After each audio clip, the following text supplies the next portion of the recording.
ditabrak mobil.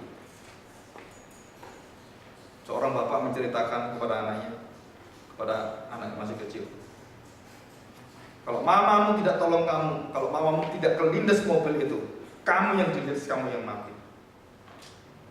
Di situ harusnya anak kan bersyukur, oh puji Tuhan. Enggak, dialah yang menyebabkan mamanya harus dilindes, dan dia tidak terima jasa itu. Saya tanya, anak apa seperti ini? Maling bunda kan ada cerita maling bunda. Nah, saudara, ini luar biasa ini dosanya. Jadi waktu Tuhan Yesus mengatakan nanti akan hancur dan tidak ada bait Allah ini sama sekali, semua hancur total.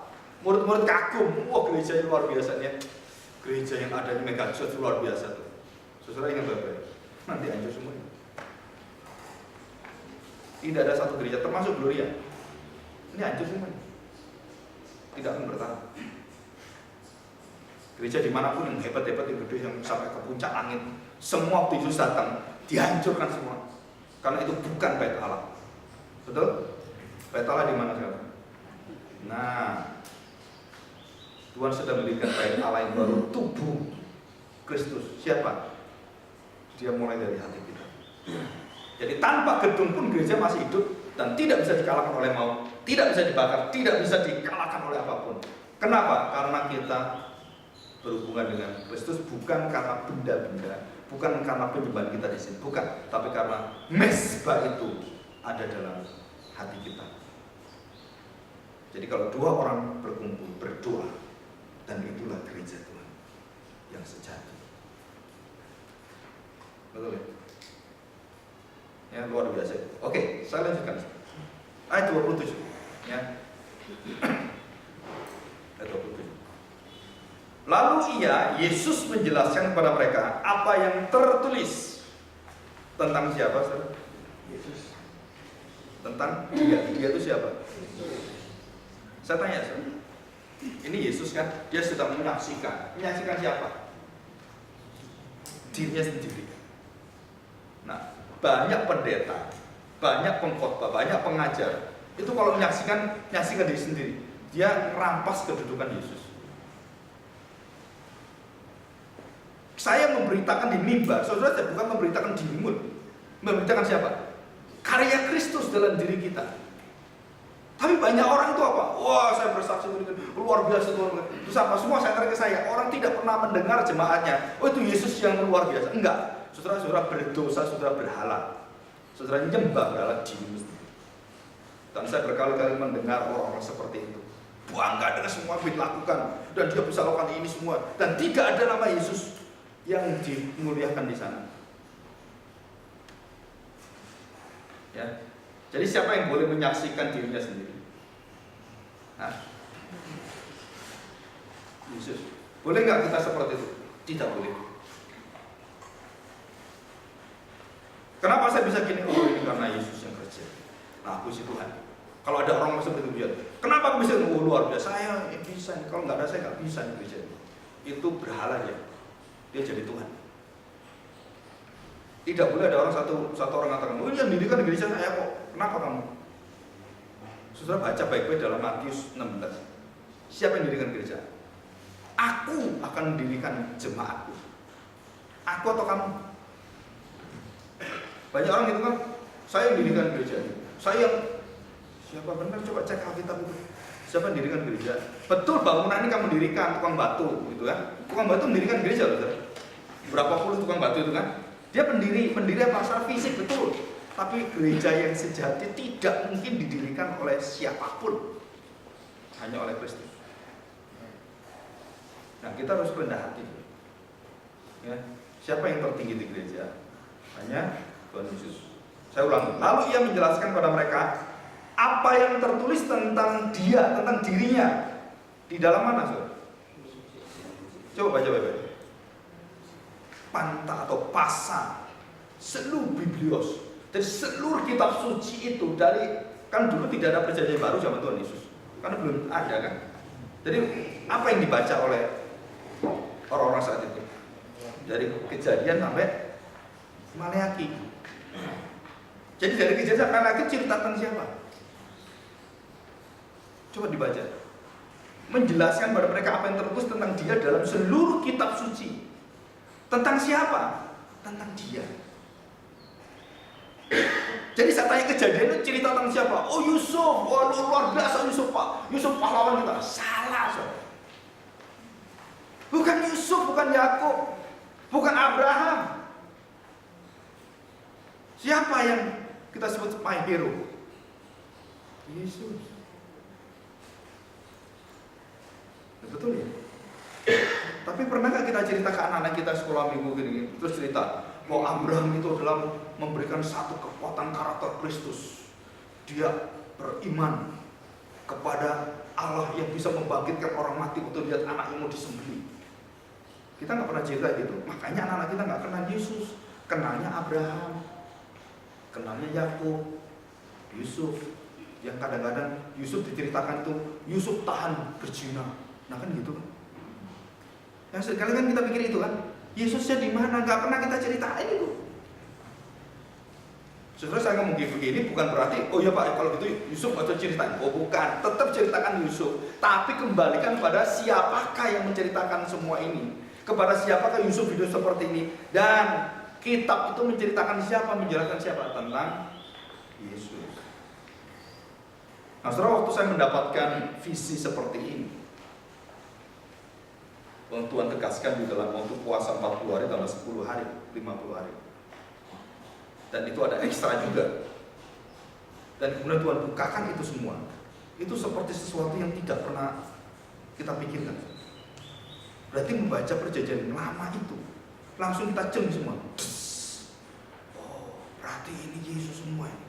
Luar biasa. Jadi Yesus yang kemuliaan Allah disampaikan. Siapa yang menggenapi akan Amsal 31. Wanita yang sempurna seperti ini, bukan istrimu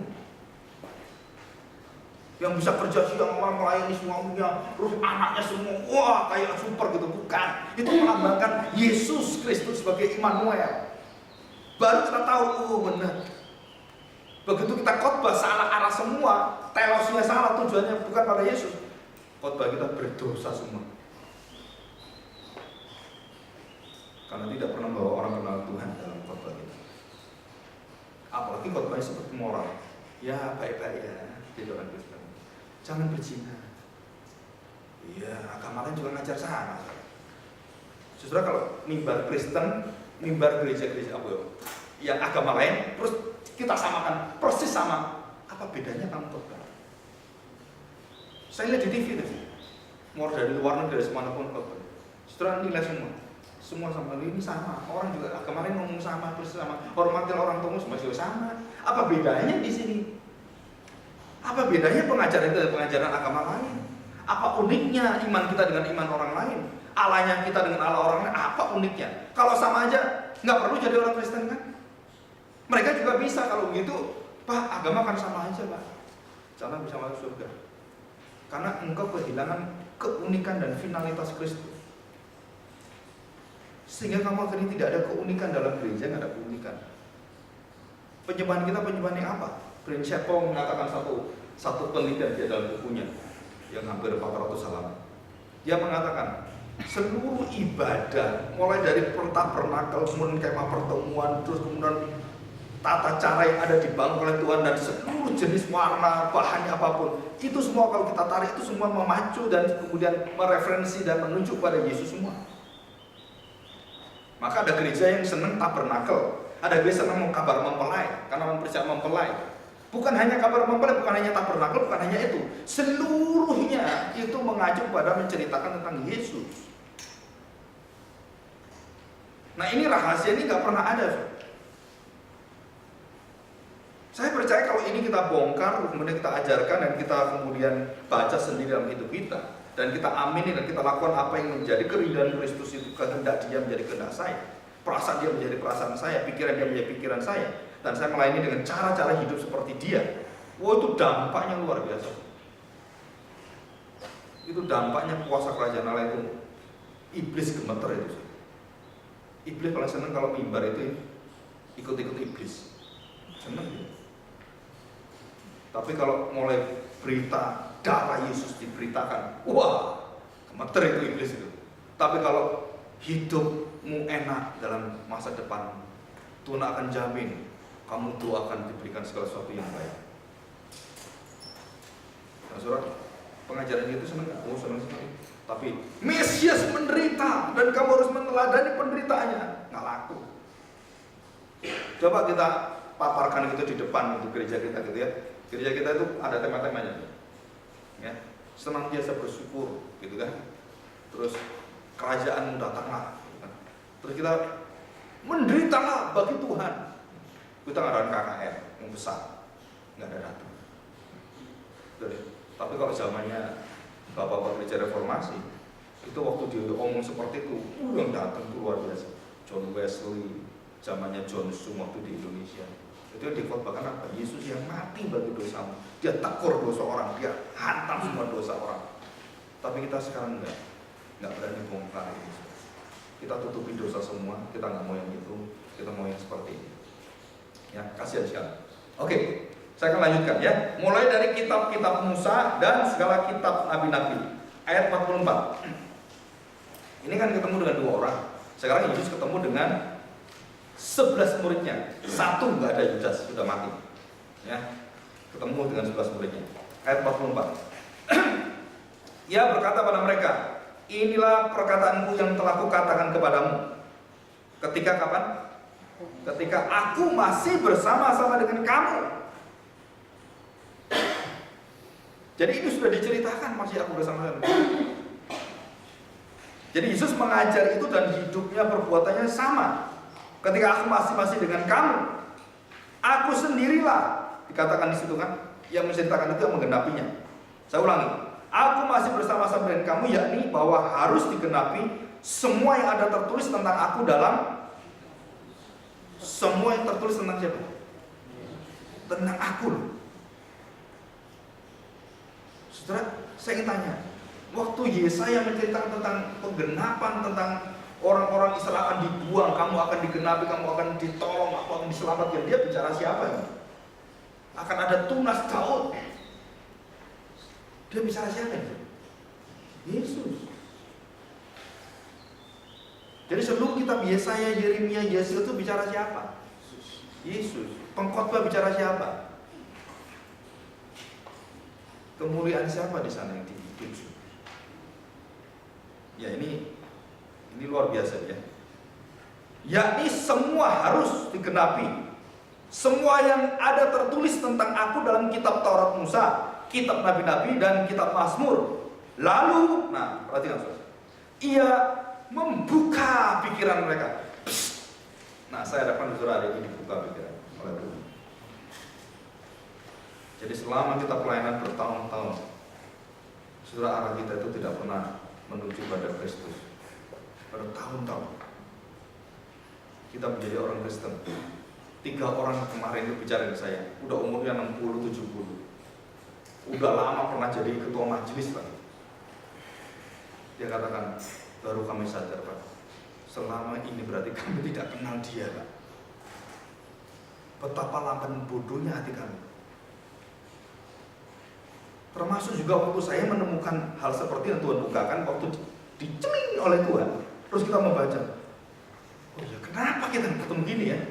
Padahal dari kecil saya mendengarkan sekolah minggu cerita tentang Yesus juga ada di sana, semua ada di sana. Tapi karakter Yesus dan Yesusnya itu nggak pernah saya tahu. Karena memang kita nggak pernah dibawa ke dalam pengertian itu. Kita nggak pernah dibawa, diajar untuk mengenal itu. Saudara, nanti saya ingin kita semua belajar baik-baik. Baca 2 kitab yang jadi tugas kita 1 bulan ini. Dan harus selesai minimal 5 kali. Baca 5 kali. Efesus dan Kolose. Jadi lo baca Efesus dan Kolose. Saudara baca dengan cara yang tadi diceling oleh Tuhan. Nanti saudara baca bagaimanakah karakter Kristus, bagaimanakah pribadinya, bagaimana kekuasaannya, saudara baca. Saudara akan terkagum-kagum. Jadi Paulus waktu tuliskan itu, dia betul-betul mengasihi Yesus, itu luar biasa. Dia kenal sedalam-dalamnya apa kehendak Yesus. Dan dia memberikan penyelesaian dan seluruh daripada bagaimana gereja itu harus dibereskan. Dia tidak pernah keluar dari karakter Kristus itu. Kalau kita nyelesain apa? Aduh, ini masalah dating Pak, nggak bisa Pak. Kita harus panggil ahli psikologi dating Pak ke gereja kita, sehingga mereka bisa diajari oleh dating, jadi bagaimana dating, ciuman bagaimana, terus bagaimana peran-peran bulan. Saudara, betul nggak kita seperti itu gereja kita? Atau dari gereja di Bandung ini yang memakai motivator terus menjadi menarik gitu, ditarik oleh orang-orang seperti ini. Ada satu gereja di Jakarta juga itu memanggil tunggu semua hari ini James Gue.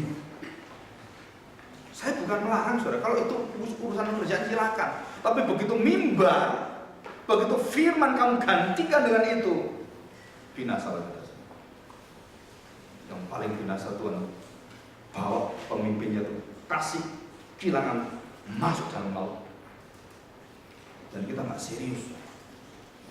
Sampai ada satu majelis di satu gereja Surabaya, habis Pak, sekarang gimana pendeta ngomongnya gitu-gitu aja, nggak ada artinya. Saya panggil, oh ini loh, bagus sih, membuat kita tuh dimotivasi. Saudara, itu kepalsuan semua. Kalau saudara tidak mengenal Kristus, saudara tidak akan tahu yang asli dan yang palsu. Kalau saudara mengenal Yesus betul-betul dan kasih yang luar biasa, saudara tidak akan bisa beralih hidup kita dari kasihnya Dia loh. Dan kita tidak akan mengkhianati Dia dalam hidup kita. Apalagi dalam gereja. Nggak akan. Nah, di kita kekurangan orang-orang cinta Tuhan, hamba-hamba yang betul-betul mendalami ini. Karena mereka tidak mampu dan malas, akhirnya panggil orang-orang, ya udahlah urusan dia lah. Kenapa? Lu bisa dibayar kok. Sampai akhirnya mimbar itu menjadi tempat bukan lagi suara Tuhan, tapi suara dunia di mimbar dan mengarahkan mereka seperti dunia. Wah, saudara, di Amerika ada pertumbuhan gereja yang mengarahkan, salah satunya adalah seorang ahli strategi pemasaran, dan semua cara-caranya pemasaran begini semua. Sudah celaka sana. Saya kadang-kadang nggak bisa mikir kenapa seperti ini. Karena kita tidak dicinta Tuhan, kita tidak menyembah Dia dengan benar. Termasuk gereja kita sendiri di Gloria juga kadang-kadang kepingin seperti itu. Wah, supaya kita terkenal mana ya, wah begini, ayo pakai begini. Nggak bisa. Selama saya hidup dan selama saya di Gloria, saya akan berjuang mati-matian untuk tegakkan kebenaran. Nggak akan seperti itu. Ya, oke. Nah, saudara. Jadi kitab Taurat Musa, kitab Nabi-Nabi dan Mazmur, lalu mereka dibukakan pikiran mereka oleh Tuhan sehingga mereka mengerti kitab suci. Terus kata mereka begini, ada tertulis demikian, Mesias harus menderita dan bangkit dari antara orang mati pada hari ketiga, dan lagi dalam namanya berita pertobatan dan pengampunan dosa harus disampaikan kepada segala bangsa mulai dari Yerusalem. Saya tanya, adakah pertobatan pengampunan disampaikan dalam misi gereja kita, mimbar kita, hidup kita, percakapan kita? Ini sudah beralih semuanya. Pertobatan, oh enggak Pak, kita sudah nggak perlu bertobat, nggak perlu ngaku dosa. Kenapa? Kita sudah dihapus dosa kita, kita sudah diampuni, nggak perlu pertobatan lagi. Betul gitu? Tidak perlu lagi minta, minta pada Tuhan supaya kesalahan kita dihapus. Enggak, kita sudah ada kesalahannya Pak. Kan itu sudah ditebus Pak, sekali untuk selama-lamanya. Dalam Ibrani kan ada, Yesus menebus kita sekali dan selama-lamanya. Saudara, orang salah ngerti seperti itu, dia tidak tahu karya Yesus itu. Nah, ini yang ditolak. Yang ditolak oleh orang-orang yang tidak mau susah hidupnya.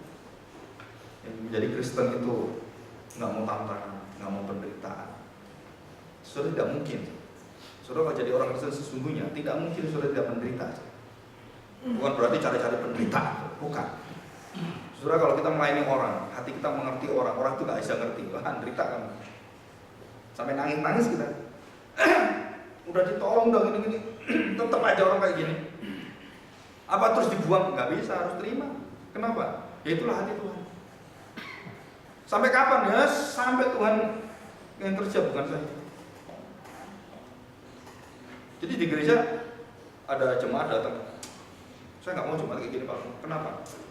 Orang miskin, daplek ini, nggak mau buang aja. Betul gitu? Saya cari orang kaya-kaya Pak, yang bagus-bagus upahnya Pak, terus bisa dukung gereja, terus kemudian ya kalau rohaninya kualitasnya tutup mata lah. Yang penting apa? Kita bisa aman Pak. Itu prinsip, bukan prinsip firman Tuhan. Bagaimana kamu lihat Tuhan di sana? Tadi doa pagi ada seorang jemaat menghantam jiwa kita. Jemaat ini biasa, tapi kalau dia bawakan renungan, itu hantam kita. Jadi dia membacakan satu kalimat firman Tuhan. Yesus mencari orang-orang berdosa, orang-orang lumpuh, orang menderita, orang dipinggirkan. Apakah kita seperti itu? Saya tanya saudara, apa kita seperti itu? 80% waktu hidup Tuhan Yesus menjangkau orang-orang seperti itu. Apa kita seperti itu? Jangan jawab saya, katanya. Pikirkanlah sendiri. Loh, dia bukan pendeta loh, dia jemaat biasa, orang yang suka doa. Tapi dia mengeluarkan suara-suara Tuhan. Terus kemudian beritahu kepada kita, coba pikirkan, betul nggak kita seperti yang ditulis firman Tuhan? Nah, saudara, disitulah kita mengatakan, Tuhan, kami nggak sempurna. Kami kadang-kadang masih kebutuhan kami yang terutama. Kami kadang-kadang masih melihat yang enak yang kami layani. Harus diakui. Betul tidak? Dan kita harus berjuang untuk serupa dengan Tuhan. Ya, oke. Ya, jadi saudara perhatikan pertobatan, pengampunan, terus kemudian apa? Yang ke-48, kamu adalah saksi, dan saudara harus berani berbicara tentang pertobatan, pengampunan yang saudara alami, yang saudara miliki. Bukan bicara tentang keberhasilan saudara, bukan. Kesaksian yang membangkitkan hati orang, bukan bicara kehebatan saudara setelah diampuni, bukan. Apa yang kamu dapat dari Tuhan, bukan. Tapi bagaimana Tuhan memproses hidupmu, karaktermu. Nah itu, orang akan terkagum-kagum luar biasa. Kenapa perempuan Samaria yang setelah bertemu Tuhan, yang selalu menyendiri, yang tidak pernah mau ketemu orang lain karena dia orang berdosa, dia berzina, dia jijik sekali. Dan waktu bertemu Tuhan Yesus, dan dia bongkar dosanya. Dan perempuan itu kemudian beritahu, oh kamu punya suami yang tidak suamimu, artinya bukan yang sah. 5 orang. Dia kaget sekali, gak pernah ketemu. Wah, dia kaget, dibongkar hatinya. Terus dia kemudian menjadi penginjil pertama sebelum rasul-rasul. Dan dia cerita hidupnya diubahkan kepada kampung-kampung itu. Dan semua orang kampung terkagum-kagum. Kenapa wanita seperti kau bisa berubah hatinya, bisa berubah hidupnya? Mereka terkagum, ingin tahu Mesias yang ubahkan mereka. Datang mereka semua. Saudara, prinsip seperti ini hampir tidak ada. Kita menarik orang dengan apa? Oh, kalau bisa musik kita bagus, sehingga orang masuk itu bisa tidur di gereja. Saudara, kita harus balik lagi pada firman Tuhan. Memang ini bukan makanan yang enak, saudara. Maksudnya bukan yang sesuai dengan telinga kita. Ini Pak, aku ngomong ini kok bongkari kami semuanya. Ya memang harus dibongkar. Sebelum saudara dibongkar, saya dibongkar dulu. Saya nangis dulu di hadapan Tuhan. Itu Tuhan gimana ini? Salah hidup saya, salah semuanya. Orientasi salah, motivasi salah.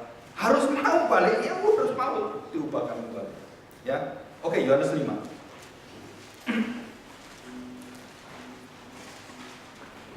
Yohanes 5.